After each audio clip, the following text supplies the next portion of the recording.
Hi hi ఎలా ఉన్నారు అందరూ? హాయ్ అందరికీ. మీకోసం ఒక స్పెషల్ కర్రీ చూపిస్తున్నాను ఈరోజు. చూసేసేయండి. ముందుగా మనం ఆయిల్ పెట్టుకొని పోపు దినుసులన్నీ వేసుకోవాలి. ఆ తర్వాత కరివేపాకు, పచ్చిమిర్చి, అలాగే ఉల్లిపాయలు ఇవి బాగా మగ్గాలండి. ఇంతకీ నేను చేసే కర్రీ ఏంటో చెప్పలేదు కదూ. దోసకాయ రొయ్యి పొట్టు చూసారా? దోసకాయ రొయ్యి పొట్టు కర్రీ ఎలా చేయాలో నేను చూపిస్తాను. దోసకాయలు ఇలా చిన్న చిన్న ముక్కలుగా కట్ చేసుకోవాలి. అలాగే కాంబినేషన్ వంకాయ కూడా వేసుకుందాం, చాలా బాగుంటుంది. ఇలా ట్రై చేద్దాం. ఈరోజు స్పెషల్ అండి ఇది. మా కర్రీస్ పాయింట్లో మనం ఉల్లిపాయ పచ్చిమిర్చి అన్నీ మగ్గాలండి.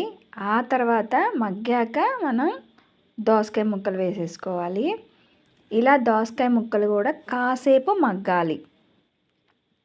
హై ఫ్లేమ్లో కాదండి, లో ఫ్లేమ్లో మగ్గాలంటే కొంచెం సాల్ట్ వేసుకోవాలి, కొంచెం పసుపు వేసుకోవాలి. వీటితో కూడా బాగా ఈ ముక్కలన్నీ మగ్గిపోవాలి. తర్వాత మనం వంకాయలు వేసుకుందాం. వంకాయలతో కూడా బాగా మగ్గాలండి. చూసారా?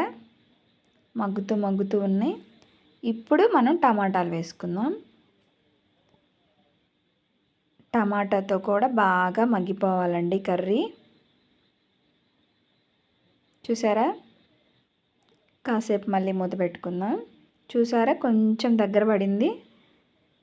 ఇప్పుడు అల్లం పేస్ట్ వేసుకుందాం. అల్లం పేస్టేనండి, ఇంకేం వేసుకోను నేను. అల్లం పేస్ట్ తోటి న్యాచురల్గా బాగుంటుంది కర్రీ. దోసకాయ వంకాయ రొయ్యి పొట్టు కర్రీ. ఇప్పుడు కారం, టమాటా కూడా మగ్గాక అల్లం పేస్ట్తో వేగాక లాస్ట్లో కారం వేసి ఇప్పుడు సాల్ట్ వేసుకుందాం. ఫస్ట్లో కొంచెం వేసాం కదా, చూసి వేసుకోండి. కొంచెం చింతపండు పులుసు, అలాగే కొత్తిమీర. ఇది కూడా బాగా కలుపుకోవాలి. ఇప్పుడు ముందుగా మనం వేడి నీళ్ళలో నానబెట్టిన రొయ్యి పొట్టు, ఒక 1 అవర్ నానబెట్టిన రొయ్యి పొట్టు, ఇది కూడా బాగా మిక్స్ చేసేసుకుంటే అయిపోయింది, రెడీ. దోసకాయ వంకాయ రొయ్యి పొట్టు కర్రీ. నచ్చితే లైక్, షేర్.